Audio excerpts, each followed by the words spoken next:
This episode examines investigatory detention, the reliability of witness statements, and officer professionalism. The footage comes from the Green Valley News YouTube channel. Please see the description and credit them appropriately. At approximately 6:30 a.m. on August 6, 2019, 22-year-old Freedom Fendler stopped at a Walmart in Sahuarita, Arizona, on his way to work at a nearby car dealership. He parked his motorcycle near the entrance and entered the store still wearing his riding gear, including a full-face helmet. He was also listening to music through Bluetooth headphones inside the helmet. Shortly after entering, a store manager attempted to get his attention. Fendler did not respond and continued walking. About a minute later, the manager approached him again from behind but was again unsuccessful in eliciting a response. Fendler shopped for approximately 10 minutes, completed his purchase, and paused at a bench inside the store to organize his backpack. At that point, multiple Sahuarita police officers approached him. Hey, bud, you got some ID on you? Hey. Hey! You have some ID on you? Hold on, man. What's up? You have some ID on you? Sure. No problem? Yeah, management's been asking you to take your helmet off while you're walking around in the store and you're just ignoring them. What are you talking about, man? You think I'm talking just to... Dude, do me a favor, take your helmet off. You're not going to speak with us with your helmet on. Okay. The officers initiated an investigatory detention. Fendler surrendered his identification without objection.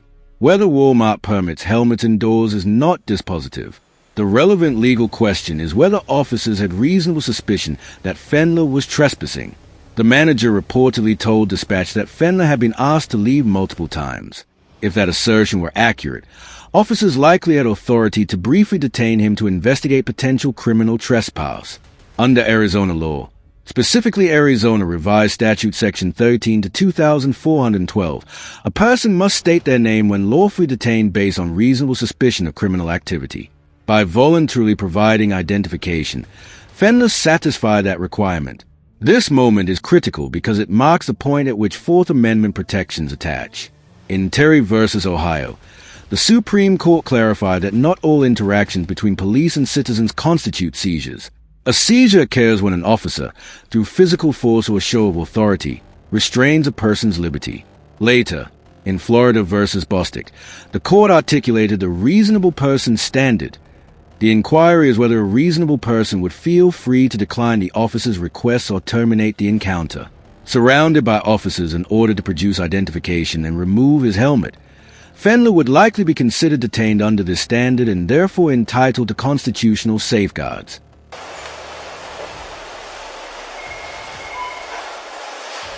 Take your helmet off. Oh. Sorry?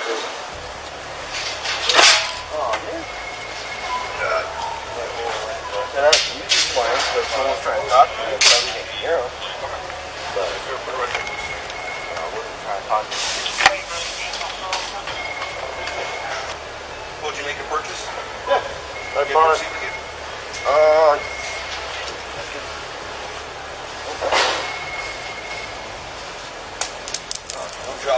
Dropping everything, man. Yeah, it is.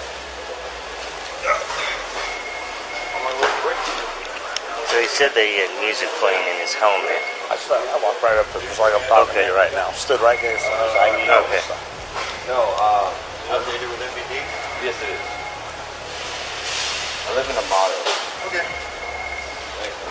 So did you see the manager basically walk up right to your face and ask you to take off your helmet? How'd you not see that?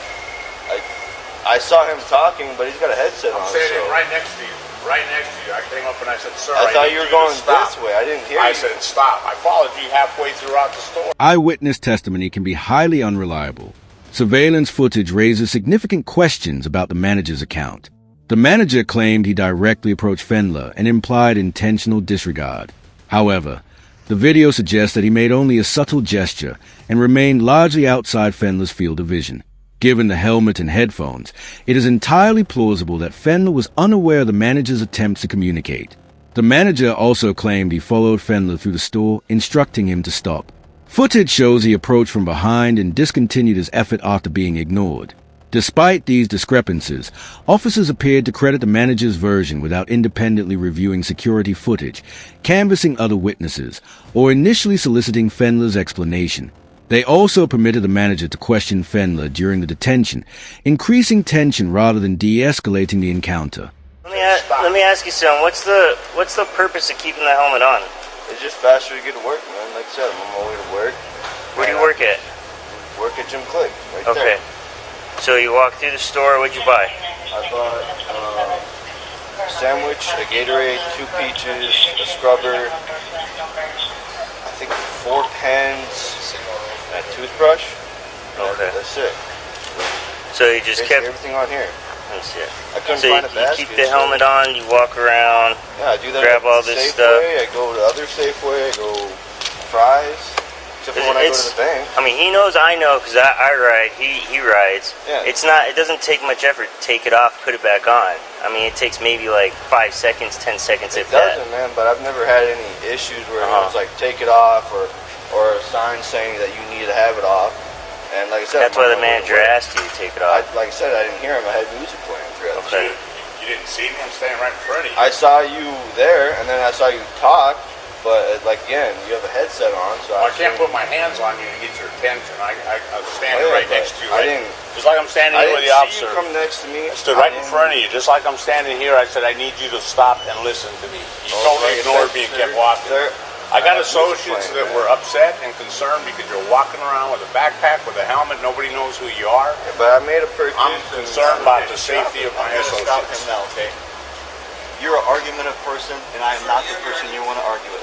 You need to take Go this ahead. hand and you need to go like this and pull your head out of your okay?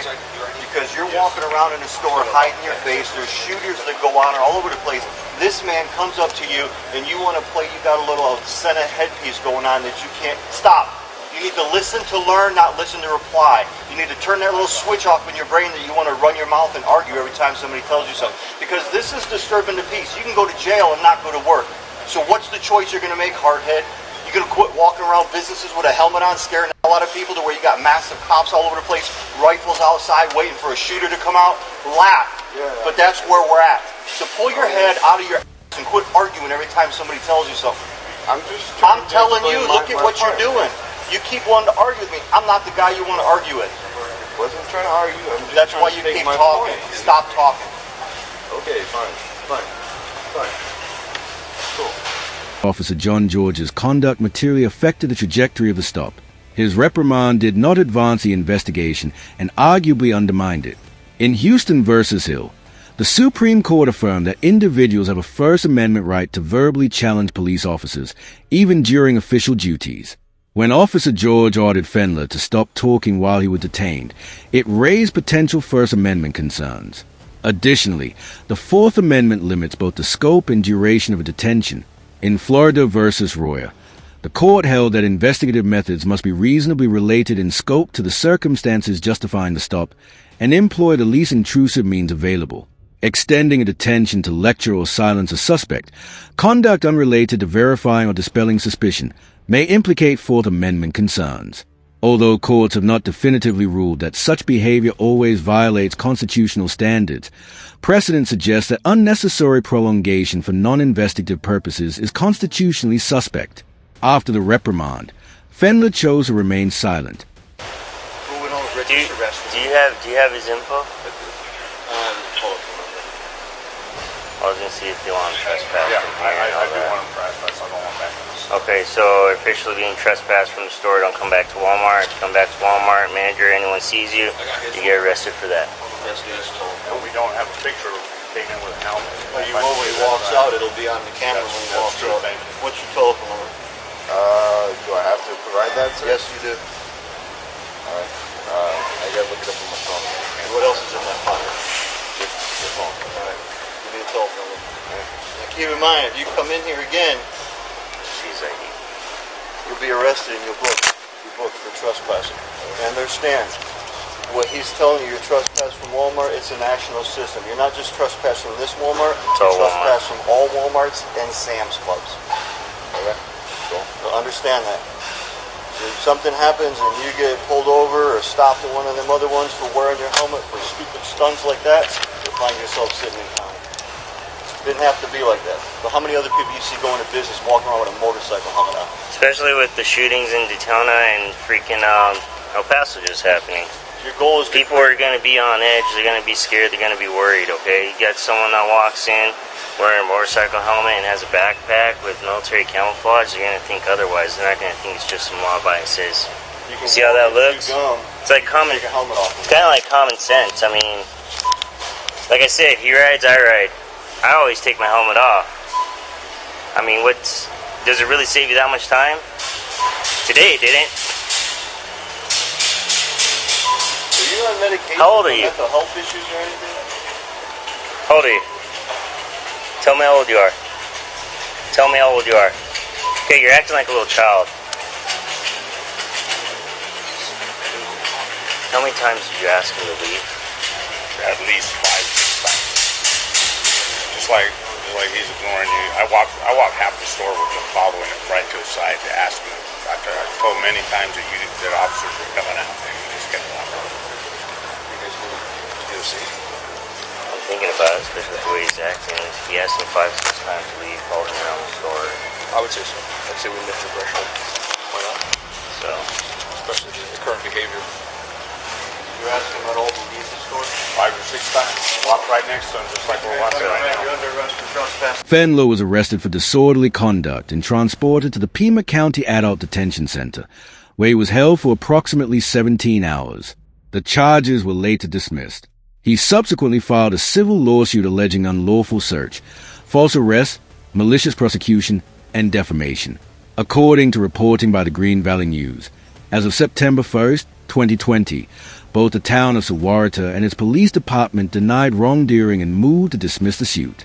At that time, the case remained pending. Overall, the officers' performance reflect deficiencies in investigative rigor and professionalism. Rather than verifying key facts, they escalated what may have warranted a simple trespass clarification into a custodial arrest for disorderly conduct. Context matters.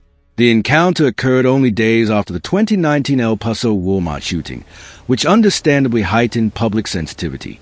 However, heightened concern does not justify misrepresentation by witnesses or constitutional overreach by law enforcement.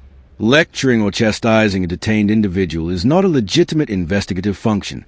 There is a credible legal argument that extending a stop for that purpose may infringe upon Fourth Amendment protections. Fenler remained largely calm and compliant. While he could have more explicitly invoked his Fifth Amendment right to remain silent, he maintained composure and later pursued legal remedies through appropriate judicial channels. The ultimate resolution of his civil case may clarify whether constitutional violations occurred. Regardless of outcome, the incident underscores the importance of objective investigation, proportional enforcement, and adherence to constitutional boundaries. If there's a specific interaction or legal doctrine you would like analyzed in a future episode, leave it in the comments. Thank you for watching, and consider subscribing for continued coverage of police accountability and constitutional law.